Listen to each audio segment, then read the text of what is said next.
Thursday, October 19th. No Prize warning recording. there. I am your host, Josh Grossman. With me, as always, Jeff Hahn, Landon Rush, and this is Fantasy Inception.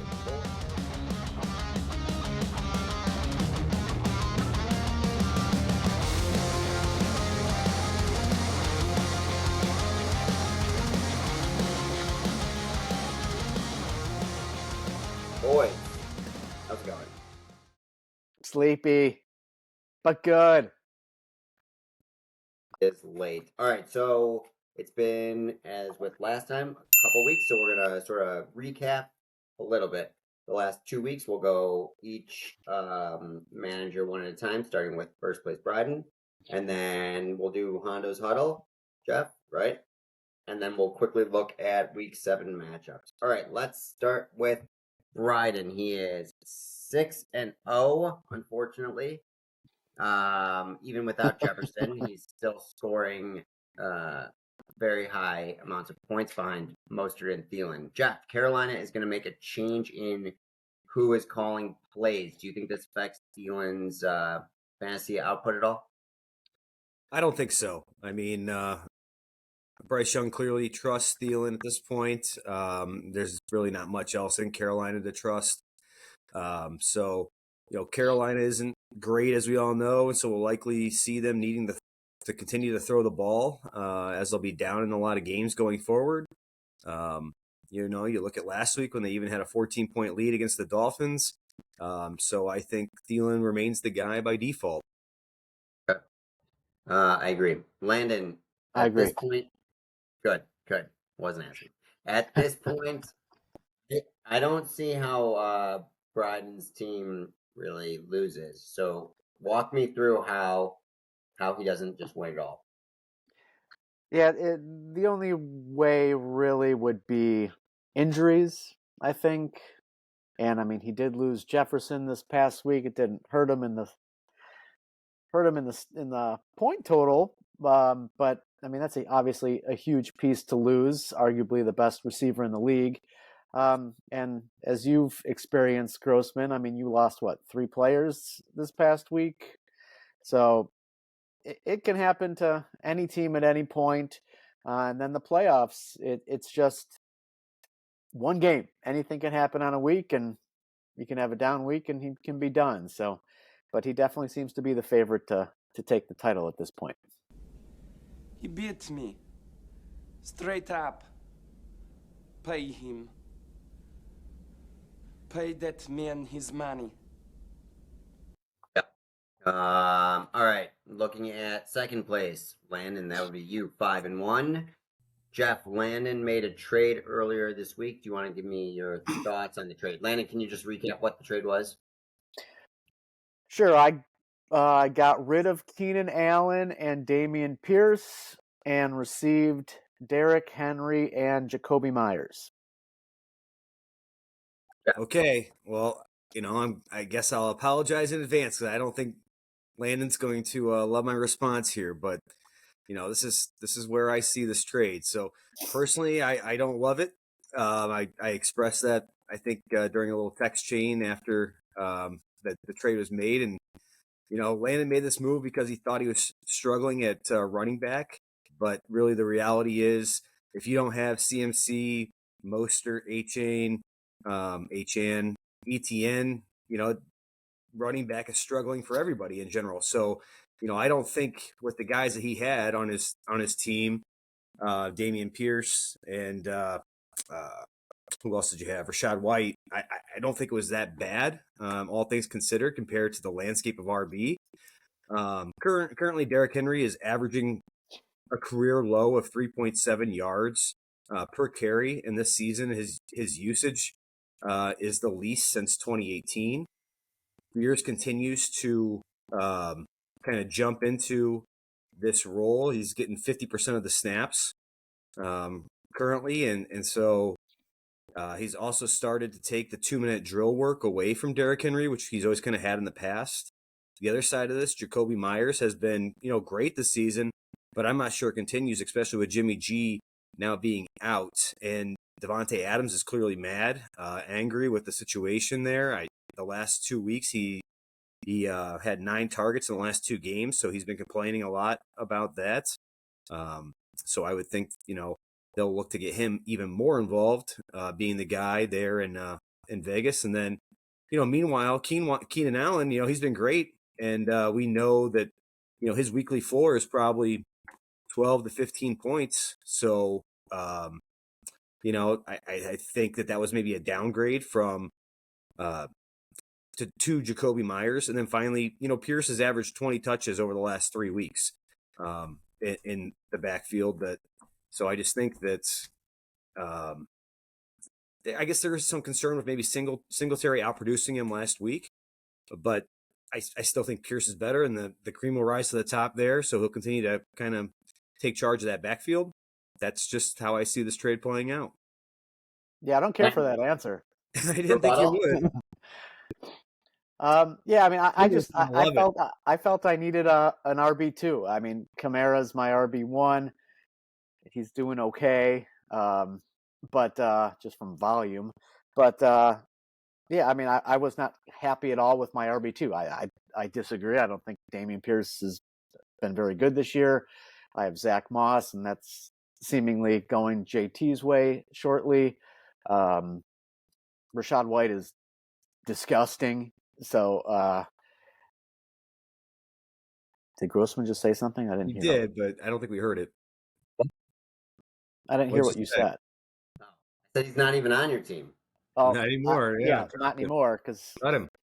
Yeah, I cut him for Kyler Murray. But yeah, I just felt like, I mean, Jacoby Myers, just real quick, he's the wide receiver 14 this year, and he's missed a game. That's not including a bye week. He just wasn't even playing.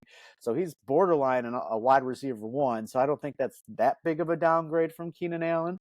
It is, but it's not horrible. And I think Derrick Henry substantially has more upside than Dameon Pierce. So that's why I did it. Okay. All right, we've talked enough about your team. That's fine. Third place, Walters, Downs at All-Stars 4-2. Jeff, when compared to Bryden and Landon's team, do you think Walters' team has the ammo to keep up with those guys? I like Walters' team, especially if Tua can stay healthy.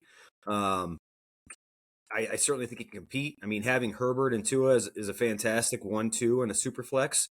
So the other key piece here will be what happens to Sutton maybe before the end of the year. I feel like if he gets traded somewhere, that could, if Denver has just a fire sale, which they've kind of all talked about, it could be very exciting for his team in general. And I know Pollard has been a bit of a disappointment, but I think TDs are coming. He's getting work clearly. So that I do like his team. I do think he can compete. And again, like you said, if he just makes it to the playoffs any given week, right? So. Yep. Landon, Jeff touched on Pollard. You all right, buddy? Derek Carr just threw a pick 6. He's so bad. It's my 2v1 in our dynasty league. Solid.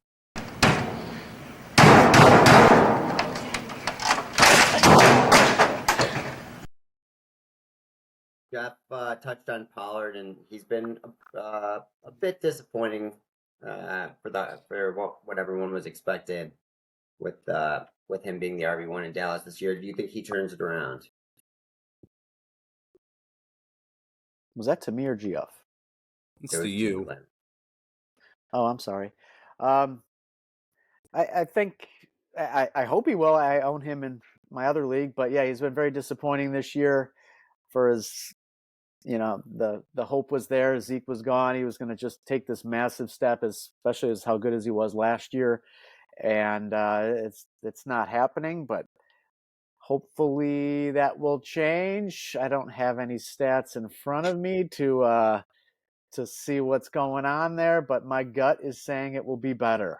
All right. Yeah, it seems to me that he's better suited in kind of a committee type of backfield, right? As opposed to being the main running back. So I mean, if maybe they can bring somebody in, I don't know, Leonard Fournette's still out there. Maybe they can bring him in and just kind of challenge him a little bit, take a little bit of workload off of him, and maybe that can get him going a little bit. Yeah, it's possible. I haven't really been watching Dallas, so I have no idea. Fourth place is I won't pretend. Is Moreau's Big Tasty 4-2. Jeff Moreau lost. Justin Fields. It's unclear for how long. How big of a loss is that for Moreau, and how can you make up for that loss? All right, so I have actually a couple questions for you guys. All right, so going back to last year, so a total of 23 games. Okay, how many games do you think Fields scored over 17 points? So out Get of back to 23 games, 17 fantasy points, or the Bears scoring over 17 fantasy points. 23 games. say 12. I was going to say 10. Yeah, the answer is 9 games. And so during those 23 games, how many times did he score over 20 points, fantasy points? 9. 4. So actually 8 of those. So, I mean, they're pretty close, 17 to 20. I mean, only one fewer. But over 30 points in 23 games. I mean, he has a super high ceiling. We've seen this before. How many times over 30 points do we see Fields do that? 4. 2. So the answer is 3, right between there, guys. But yeah, so obviously, like I said, the ceiling's massive, but he's already had one 30-point game this year, so that's included in that 23. I guess what I'm trying to say is, like, I don't think the value really diminishes that much. I think Moreau can probably find somebody off the waiver wire that will replace, not necessarily the ceiling, but kind of the baseline, if you will, that he's had. I mean, he's kind of already had his big game, is what I'm trying to say, and so the rest should be right around 17 points or less if you compare it to last year production. Yeah. And that's what we were drafting him based off, was last year's production, right? I mean, yeah, clearly we thought he would be better given his year in the system, but again, if you just get last year out of him, wouldn't that be okay? Yeah. I don't know that there's many options, especially with injuries. No, there's not. And I think most people's ceiling is probably what you're talking 15 about to there. 16 points is all I'm saying he has to get now with the absence of Fields out of a quarterback. Yeah, but I don't think that's been as easy as expected this year. That waiver wire is thin, let me tell you, with on quarterbacks. Jones, Gibbs in his super flex. So, all right. Mac Jones he has in his starting Landon. With Montgomery expected to be out at least a couple weeks, what's your confidence level in Gibbs reaching a little bit of a higher potential? Assuming he's healthy, I don't know if it's confirmed that he's going to be back yet or not. He did? Okay. That's going to seem like he's going. It's seeming like he's going to be that way. So I think last time that Montgomery was out, I think he had like around 17 carries and probably around 4 or 5 targets would be my guess. We'll have to vet that, but I'm pretty confident he's a superstar talent. So I think he's going to be good without Montgomery there. Okay. Fifth place is my low score wins at 3-3. Jeff Mahomes for me has underwhelmed this year. After scoring a lot last year. The receiving core has been bad this year, but the receiving core is really not that much different from last year. It's really just minus Juju. So what's the reason for Mahomes' underperformances this year? Yeah, I mean, if you look at the first 6 games, the first 6 weeks this year compared to last year, he's actually averaging just 4.4 fantasy points less than he did last year. Per game? Per game. For 6 games. 4.4, you can, I mean, what I'm trying to say is that, yeah, certainly Kelsey being injured, missing week 1, that doesn't help, obviously. Let's go ahead and throw some more points in there. Had Kelsey been in there week 1, they obviously, like you mentioned, have a lack of identity amongst their wide receivers. I mean, maybe Rashee Rice is going to be the guy going down the stretch here. They bring back Hardman, who is really more of a gadget player. I'm not really interested in that. He clearly knows the offense, though, so that should help. But, I mean, if you look at the other guys, Sky Moore, MVS, Kadarius Toney, they're all just kind of blah. Nothing really interesting. And like I said, Rashee Rice is trending up, but now Justin Watson is banged up, so I think that's maybe why they made this move to bring in Hardman. I guess what I'm trying to say is you're going to see better days ahead out of Mahomes going forward, and I wouldn't be too worried about it. It's just I think he's kind of right where he was last year to start, and people were probably hitting the panic button this time. I don't really remember that well if they were or not, but he wasn't setting the world on fire to start the season last year. That's for sure. Kansas City also has a very good defense this year, and I think that that's playing some sort of role. They don't have to play catch up as much as they had to in the past. So it's kind of like a Dallas Cowboys situation where he's not being asked to do, he doesn't need to do as much as he had to in the past. Just stay healthy. Get and into the Pacheco plays a role in that too. He's been very effective. Landon, I have Ayuk with CMC or Debo. If they miss this week, is the main beneficiary Ayuk, or is it Kittle, who we've also seen in the past have I would games? go with, I would say it's Brandon Ayuk. He's been really, really good this year. Kittle has his spike weeks for sure, but I would be more confident in Ayuk being the beneficiary there. Sixth place is Empty Points at 2-4, but he has the second most points in the league. Jeff, following up on my 49ers question to Landon, we got to ask about Purdy, who I think everyone was on had agreed that he was a good player, but last game he showed some flaws and he didn't play as well with a bunch of injuries. So, do you think Purdy? I guess what's your opinion on Purdy? Is it changed at all? Do you think it's just being the beneficiary of an elite cast? I'm personally, I've never been high on Purdy, not even going into the season, have I been? So personally, I think I lean to the side that this is an elite coach who is able to design and call plays for his playmakers that are all around him, and doesn't really force Purdy to have to do too much. He's really more of a game manager. I think of him kind of like an Alex Smith, essentially, like that. Even played in that system. So, the Cleveland defense that he went against last week, they're just disgusting.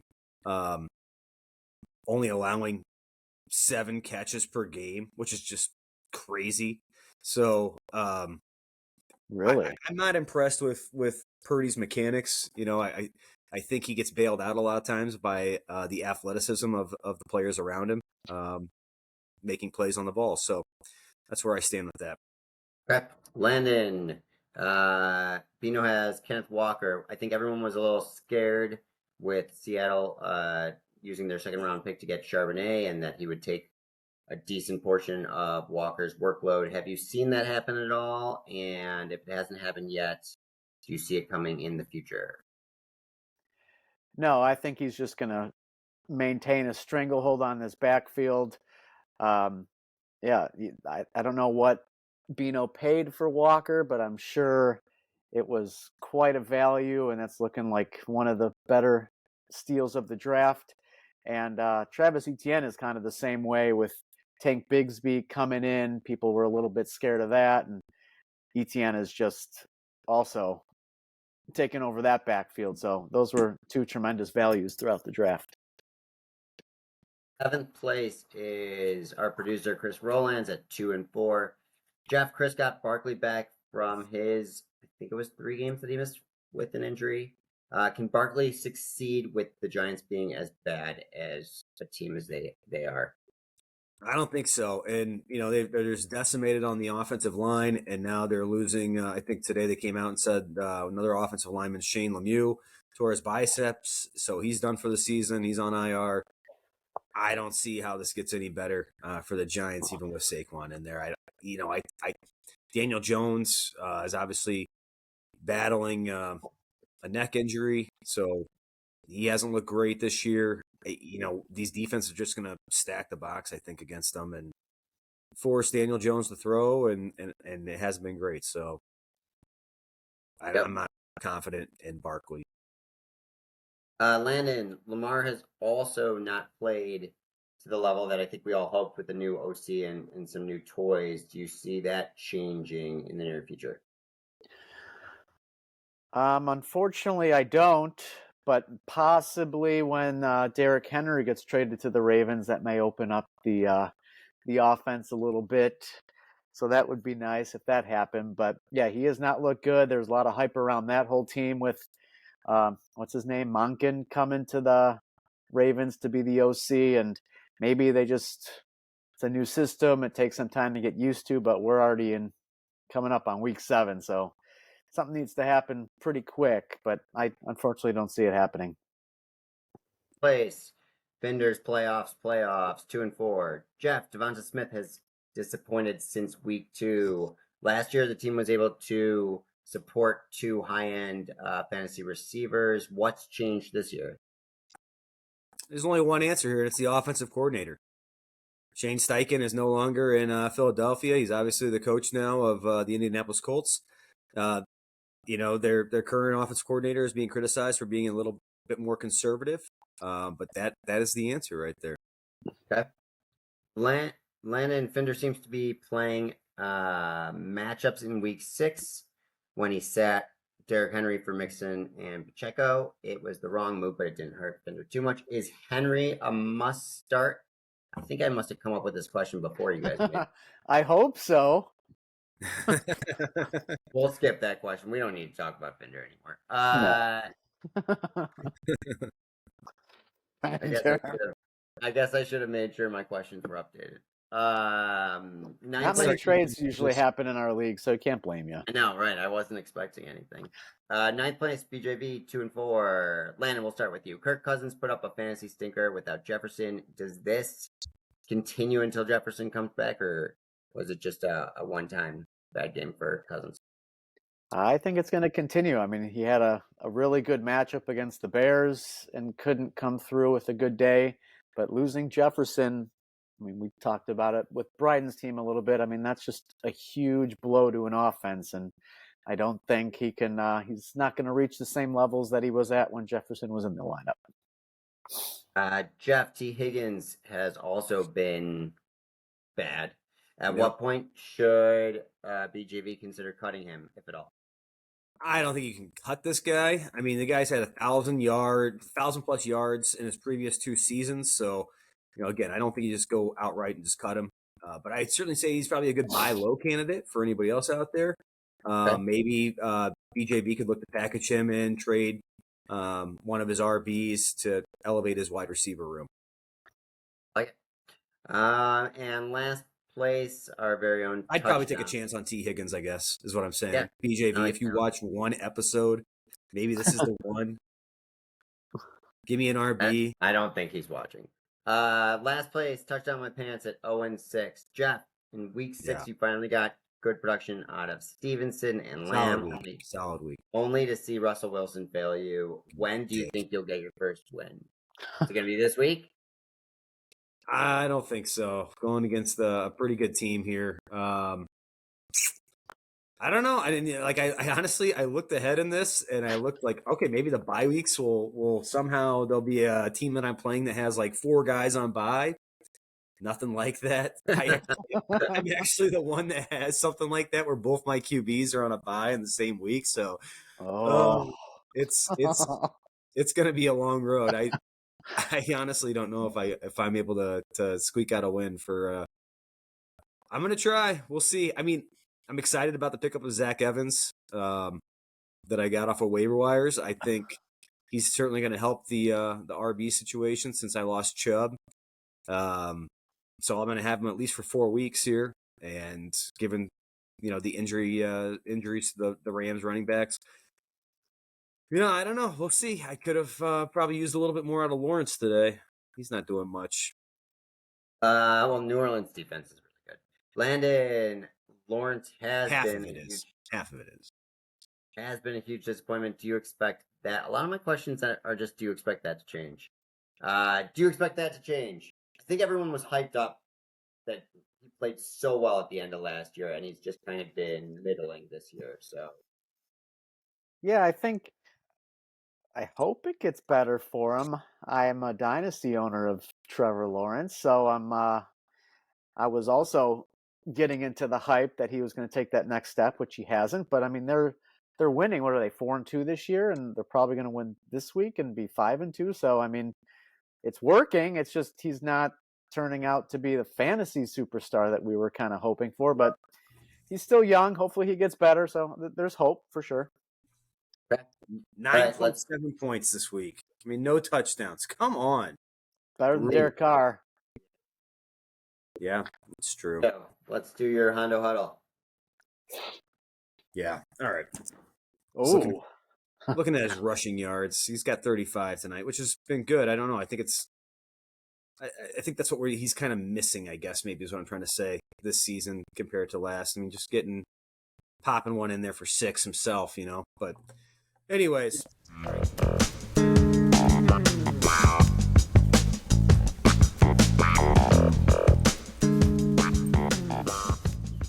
All right, guys I like this week. Let's get into it. Terry McLaurin. He's had tough matchups the last 2 weeks, but he's done pretty well in them. I actually like him this week against the New York Giants. He should face Adoree Jackson. Adoree Jackson has allowed 14.4 yards per catch and has a 75% catch rate on the season. A.J. Brown, this guy has been going bananas the last 4 weeks. He's had 125 yards at least in a game. I don't know if Jalen Ramsey returns, but, you know, currently Eli Apple, Xavier Howard, they've been okay, I guess. But, you know, Howard has allowed 9 catches on 12 targets the last 2 games. So it doesn't really matter to me who he faces. He's just been kind of a rock star out there. He's going to continue to roll, I think. I think it's Romeo Doubs this week. I think we're going to see Patrick Surtain shadow Christian Watson. So I do believe that leaves Demaryi Mathis on the other side to cover Romeo Doubs. He's allowed 4 touchdowns and 13.4 yards per catch. He's been one of the worst cornerbacks in the league. He's allowed the most touchdowns against. So I'm hoping for a big game out of Romeo Doubs. Brandon Ayuk, I mean, Deebo Samuel seems a little banged up here. The Minnesota defense, doesn't matter who they are, like all 3 of their cornerbacks, Caleb Evans, Mekhi Blackman, Byron Murphy, they all allow a 72% catch rate and have allowed 6 TDs again, like between them. So I do think whoever the wide receiver is, most likely Ayuk, given Deebo Samuel's health, I think he's going to have a nice day. I like DK Metcalf, who, again, just targeting against the Cardinals. I say this every week. But he should face Marco Wilson. He actually leads all cornerbacks in yards allowed, 466, and receptions, allowing 35. Jalen Thompson on the other side isn't much better either. So give me some DK Metcalf this week. And then I do think Rashee Rice is starting to rise. He's out there on waivers. I think he would be a good pickup for somebody. I know I've looked at him a couple times, but he's going to see Jassir Taylor, who's letting up 13.5 yards per catch. Rice has run 65% of his routes out of the slot, which is where Jassir seems to line up. Guys that I'm not high on this week. I mean, look at this game right now that's going on. We have Calvin Ridley. He's getting shut out. He's going basically facing Marshawn Lattimore. He's just been a beast out there balling. So Sutton, I don't love Sutton this week. He plays the outside. He'll most likely be facing Jair Alexander. Mike Evans, AJ Tyrell, we've talked about him in the past. He's just been playing great all season long. I don't like Mike Evans. I think it's a Chris Godwin game. DJ Moore, QB situation is really the main reason why. It's actually a decent matchup, but I'm not sure that the QB gets there for him. Indianapolis, again, talking about QB situation, we saw Minshew out there just chucking the ball into interceptions and playing terrible. They get Cleveland this week. They've just been electric. Like I said, they've only allowed 7 catches per game. Martin Emerson has allowed 6 catches on the season. Greg Newsome has allowed 9 catches on 15 targets. And then Denzel Ward has allowed 14 catches on 29 targets. That's maybe the guy to target against, but I don't see Pittman or Downs doing anything against this Cleveland defense. So those are my takes. All right. Great ones as always. We appreciate it. All right, let's look at week 7.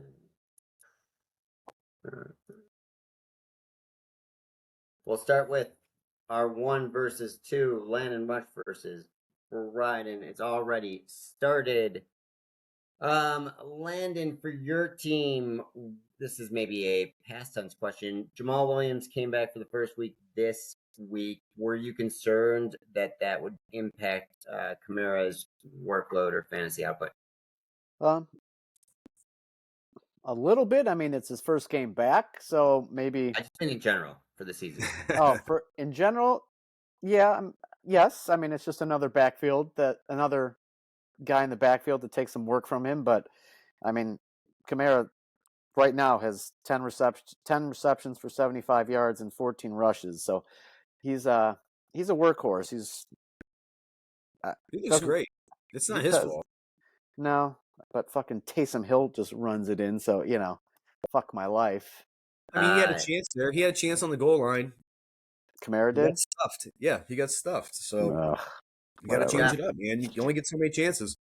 Yep. Yeah, for Bryden, if Aaron Jones is active, I'm gonna guess you would still go with DK Metcalf in the flex spot over him. Is that right?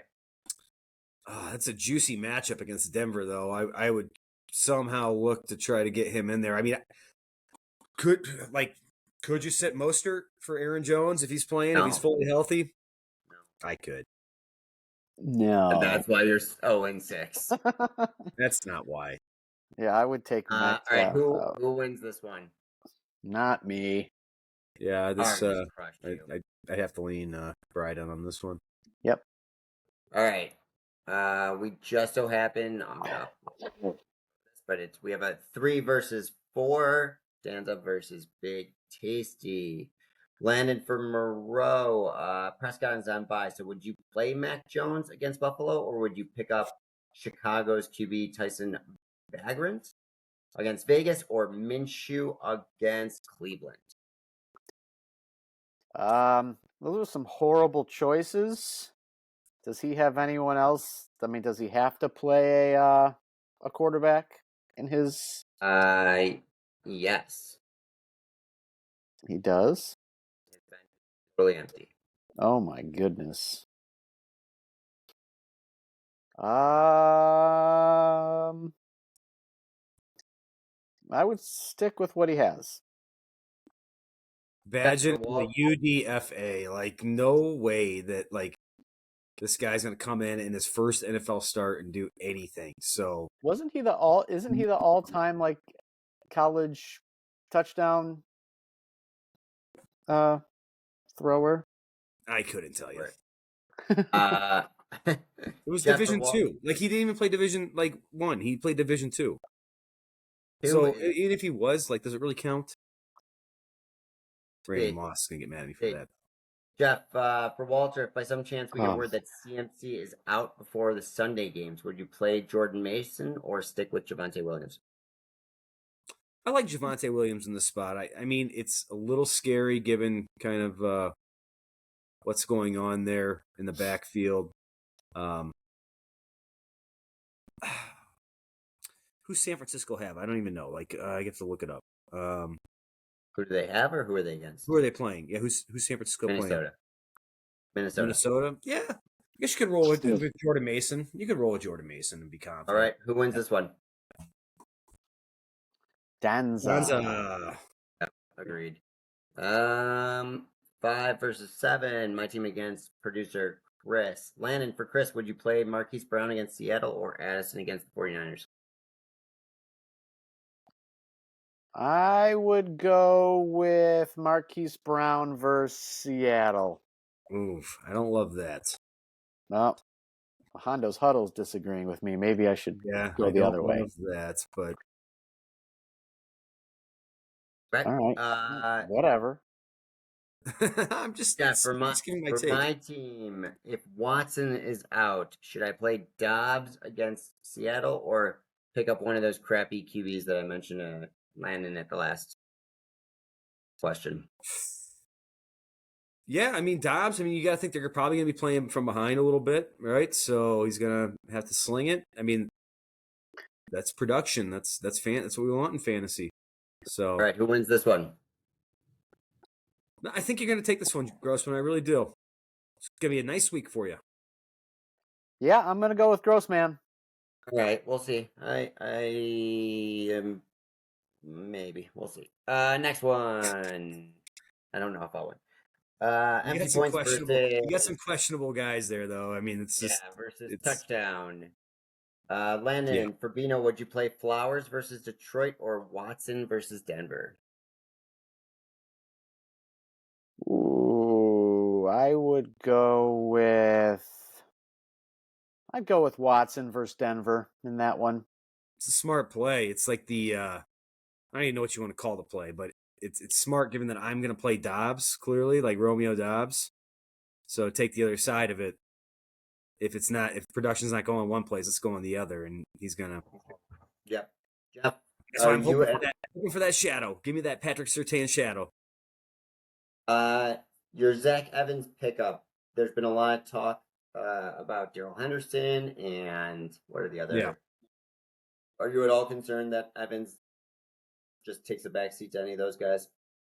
I think he's gonna get like I like him. He's a nice wide body guy, like big frame. He can do it, but like the problem with him is pass pro, and he's not great at blocking, and that's really why he took kind of the back seat to all these other guys to start the year as a rookie. So, like, I think he's going to see maybe bulk of first, second down work, but he probably won't be there in third down. Daryl Henderson clearly knows the system, so that is a bit of a concern, but I don't think he continues to just outproduce, basically, a guy with less mileage on the wheels. Okay. Who wins this one?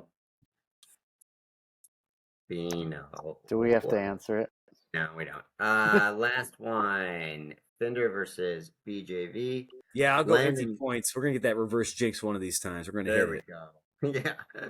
Landon, for Matt, does he need to drop someone to pick up a QB for that super flex spot? Right now he has Rashee Rice.